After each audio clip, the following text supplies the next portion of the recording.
আসলে একটা ক্রিকেট খেলার ড্রিম ছিল আপনার, যেটা আপনি এই স্টেজেও শেয়ার করলেন বিষয়টা। লেগ স্পিনার কথা বলছেন, বাংলাদেশ একটা লম্বা সময় লেগ স্পিনারের অভাব ভুগেছে।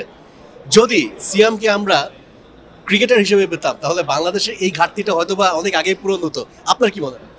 আমি আসিনি তাতে কি হয়েছে, রিশাদ এসেছে, তো এখন রিশাদ আমাদের সেই ঘাটতি পূরণ করবে। তবে দেশকে যে কোনোভাবেই সার্ভ করা, আমি বললাম না স্টেজে বলছিলাম যে যখন ন্যাশনাল অ্যান্থেমটা হয় এবং প্লেয়াররা যেটাকে রিপ্রেজেন্ট করে নিজের দেশকে, এটা একটা অদ্ভুত অনুভূতি। একবারের জন্য এই অনুভূতিটা যদি পেতাম তাহলে খুবই ভালো লাগতো, কিন্তু আল্লাহ তালা আমার ভাগ্যে অন্য কিছু লিখেছেন, আমি অন্যভাবে ট্রাই করেছি। সো যারাই আসবেন, যারাই দেশকে রিপ্রেজেন্ট করবেন, তারাই যেন ওই দায়িত্ববোধ থেকে আসেন, তারা যেন ওই ভালোবাসার জায়গাটা থেকে আসেন, শুধু কিছু পাওয়ার জন্য অথবা কিছু টাকা কামাই করার জন্য যেন না আসেন। আমার মনে হয় আপনি অনেক লেট এসেছেন শোতে, আমি পুরো স্টোরি শেয়ার করেছি। আফসোস হয় কিনা সিয়াম ভাই, যদি একটু বলেন, যে যদি একটু পেছনে ফিরে তাকান, এই যে আপনি অ্যানথেমের কথা বললেন, ক্রিকেটারদেরকে দেখেন, একটু কি আফসোস হয় যে হয়তো বা কোনো না কোনো কারণে হয়নি, বাট হলে হয়তো বা আফসোস হতো যদি আসলে অন্য কিছু না হতে পারতাম। তবে আল্লাহ তালা আমাকে আমার ভাগে রেখেছিলেন যে আমি লিগাল প্রফেশনে আসবো। আমার ব্যারিস্টার হওয়া আমার হয়তো লেখা ছিল, আমার হার্ডওয়ার্ক ছিল।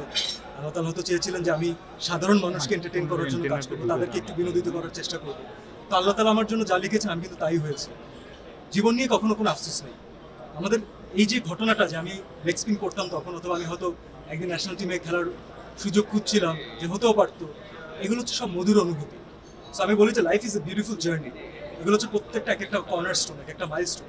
So we should look back and enjoy that, যে yes we pass that, but সামনের জার্নিটা কিন্তু অনেক সুন্দর।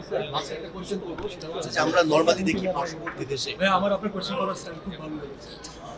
থ্যাংক ইউ, পার্শ্ববর্তী দেশে আমরা দেখি যে ক্রিকেটারদের সাথে সেলিব্রিটিদের একটা ক্রিকেট ম্যাচ হয়, একটা জাস্ট এমনি একটা দেখা যায় যে হয়তো চ্যারিটির জন্য বা অন্য কোনো কারণে। For a bigger cause. হ্যাঁ, তো আমরা যেহেতু আপনি একটা প্রতিষ্ঠানের সাথে আছেন, ক্রিকেটের সাথে ইনভলভ হয়েছেন, আমরা সামনে এরকমটা দেখতে পাবো কিনা, আপনাদের উদ্যোগে হোক বা বিসিবির উদ্যোগে হোক, যে একটা সময় ক্রিকেটারদের সাথে ন্যাশনাল টিমের সাথে আপনারা সেলিব্রিটি যারা আছেন তারা একটা ম্যাচ খেলে। বিসিবির কাছে আমি অবশ্যই আপনার এই বার্তা পৌঁছে দিব, কারণ এটা আমার নিজের মাথাতেও আছে। তবে আমি আপনাকে একটা খুশির কথা বলতে চাই।